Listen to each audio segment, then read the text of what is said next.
And are you refreshed? Good. Now what? I started this morning thinking that I really wanted to come up into the chair. But I didn't raise my hand at first because I thought to myself, I'm not an opening act, I'm a finale. What I want to talk about is what Esther does and how she does it and how someone like me or anyone else here could try to learn how to do that. Well, it really is what we teach all day, every day, because without exception, you are all extensions of this non-physical energy. And without exception, non-physical energy is flowing to you. So the question really is about, how do I get into a reliable receptive mode? And the answer to that is practice being there. The question is, how do I translate energy? How do I find a consistent stream of energy that is so identifiable and undeniable that I can translate it? And the answer to that is want it and expect it and then practice being in the receiving mode. Esther did not have an intention for this as such. In fact, if she had known that it was going to lead to this, she would have made sure it didn't, because she saw this as something weird. But she was born a teacher and an uplifter, and once she was guided to meditate and the connection was made that was undeniable, then it just unfolded. We think the main factors that helped Esther were that she wasn't trying to do something, and so she wasn't keeping track of whether she was doing it or not. She and Jerry meditated for 9 months with no intention of anything other than the sweet taste of that alignment. That's all she was reaching for, that feeling of detachment and that free-floating feeling of being resistant-free. That's what she was hooked on. And because that's what she was reaching for and finding, then at her point of readiness, she had some advantage for the unfolding that you're describing, in the sense that Jerry was the one full of the questions. Earlier we were talking about how there is a question and an answer that are different vibrations. So if you're the one asking the question and you're also the one wanting to receive the answer, you can't be in both places at once. So there has to be some definition between when you're asking and when you're receiving. And most people are too impatient for that. They stand in a vibrational attitude of asking and then wonder why they can't receive. Where with Esther, she was in the vibrational attitude of quieting her mind, period. So Jerry was doing the asking and we were doing the answering, and Esther was doing the receiving. So that is something very fundamental in someone having a successful opening, is that you want to be clear what phase you're in. You could let life help you to identify all of your questions and just keep identifying them, and then you could sit with the intention of relaxing and allowing your vibration to rise, and it always will, and then at appropriate moments the insights will come. There are a lot of people that receive that don't necessarily do what someone today called it channeling. Esther never liked that word because it meant so many things that Esther doesn't see herself doing. She would say to us, Abraham, why are they lying? Because they're describing an experience that is so different from mine. And we said, everybody's having their own unique experience, and you will too. So don't try to mimic anyone. Just establish your relationship with your source energy, as you're doing through meditation, and then just pay attention to your moments of alignment. And when you find yourself in that receiving mode, that's when you want to turn your attention toward it and allow that vibration to gain some momentum.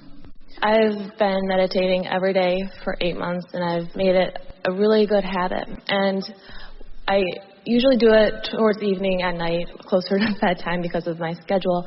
And it's been an evolving thing where I need to try to quiet my mind, because I know you said in other times that that's what you were told to do. And So I try to quiet my mind, but my mind is often racing at the end of the day. At the end of the day, it's more difficult to quiet your mind because you've asked it to be active all day long. Mm-hmm. And I think I've gotten to a place where I know what I'm reaching for. And what is it? Well, to me, it feels like the edge of sleep, but I don't want to fall asleep afterwards. I want to be able just to relax, and whatever flows through my head is okay and not judge What you're reaching for is the edge of clarity. You're shutting down resistance. You're not shutting down reception. And sleep is sort of shutting everything down. So that could help. You're wanting to quiet your resistance while you stay alert to clarity. Does that make sense to you? Yeah. So think about the times when you most want to go to sleep. Isn't that to sort of recover from resistance? To bring a long day to an end, or we know you're seeking refreshment, but make the distinction, feel the distinction between wanting to sort of escape from physical and wanting to leap toward non-physical. Feel the difference between wanting to be free of confusion and wanting to be full of clarity. This connection to source that you accomplish through meditation is not like sleep. It's like fresh air. It's like brightness and newness and wholeness and fullness and eagerness. You see what we're getting at? I brought up the description of edge of sleep because before I was really focused, focus on your breath, breathe in, breathe out, and then it slowly became, that kept my mind racing when I was actively thinking, breathe in now, breathe out now. So I'm thinking, But it's actively thinking about something that isn't much thought. Those are not very active thoughts. Those are not thoughts full of resistance unless you're afraid you'll stop breathing. But it's hard to stay on that subject. But when I thought about just breathing naturally and feeling how good it feels and feeling how relaxing that is, that got my head then I felt my whole energy feeling relaxed and what I think is receptive. Well, you would know. And so our question to you is, do you find yourself in that receiving mode or do you fall asleep? Sometimes I want to just go to sleep, but then other times... But then that's a different intention, isn't it? Okay. We would not utilize meditation as the pathway into sleeping. Okay. We would use meditation as the pathway into more receiving. Sleeping is sort of shutting down receiving. And meditation is opening the pathway to more receiving. Can you feel the difference? Yeah. So how do I do that with my meditation? What's happening in the morning that you can't do it then? I have to get to work. So you have shortage consciousness. Yeah.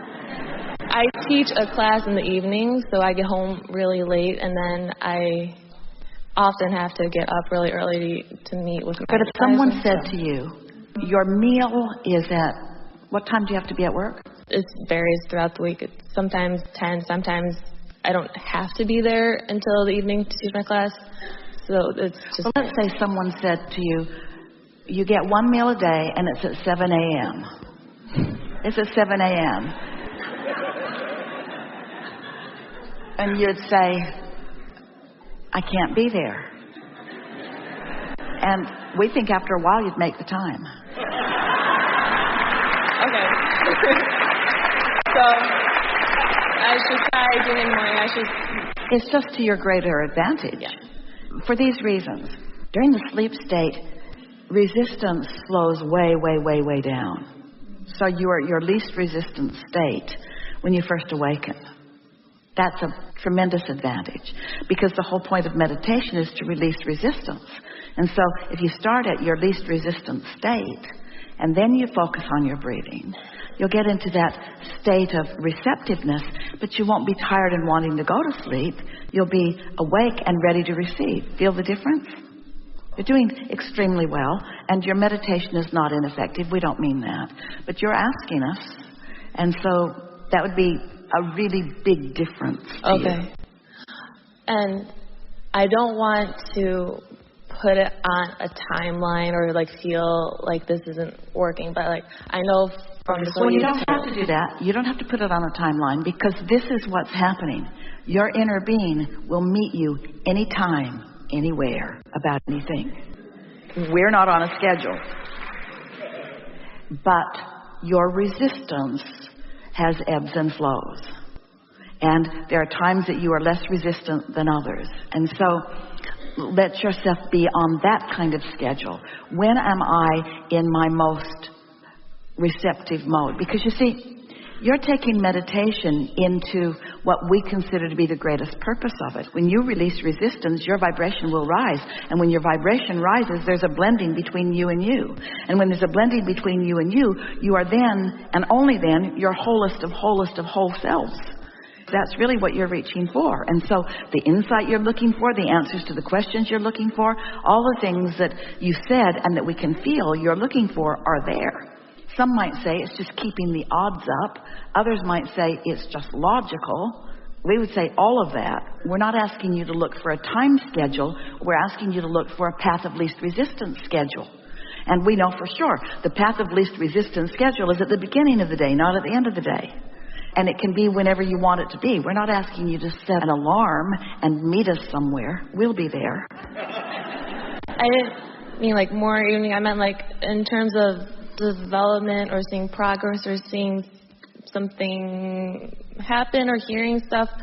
I've been doing this for 8 months. How can I know? What do you mean then? What do you mean when you say, I don't want to be on a schedule? Well, because I've heard your story before. You said it took you 9 months before you heard Abraham. So I'm thinking, well, I'm at 8 months, but I don't want to put like a timeline on it. So how can I judge my progress or feel like I'm doing this? You can't compare yourself to Esther because she was meditating every morning.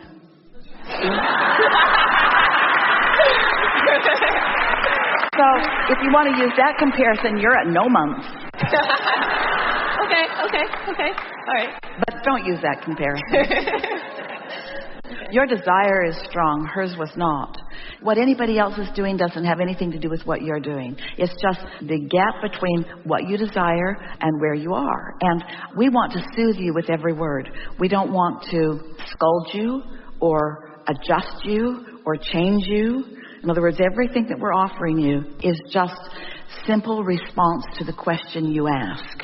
How can I be more effective at this really important, good-feeling thing that I desire? How can I be more of who I am more of the time? And so this being the receiver of your inner being, some people call it channeling. We call it inspiration. Some call it intuition. Basketball players call it being in the zone. Athletes often call it that. There is so much blending that is evidenced. And humans, when you see someone who has practiced that blending for some time, you usually see masters at their craft. Because the more blended they have been, then the more inspired they have been to the path of lesser and lesser resistance or more and more allowance to whatever it is that they are wanting. But it's really an individual journey. You're not in competition with anyone. Okay. And I guess I probably already know the answers, but how can I see, what signs can I look at and look for development or progress or things like that? Is there a science of emotional awareness? Probably not when I'm falling asleep. But yeah. Is there a science of vibrational frequencies? Is there a science of vibrational compatibility? Oh, yes. Everything on your planet is like that. That tuning my radio dial, setting my receiver at the same frequency as the broadcaster. It's that science.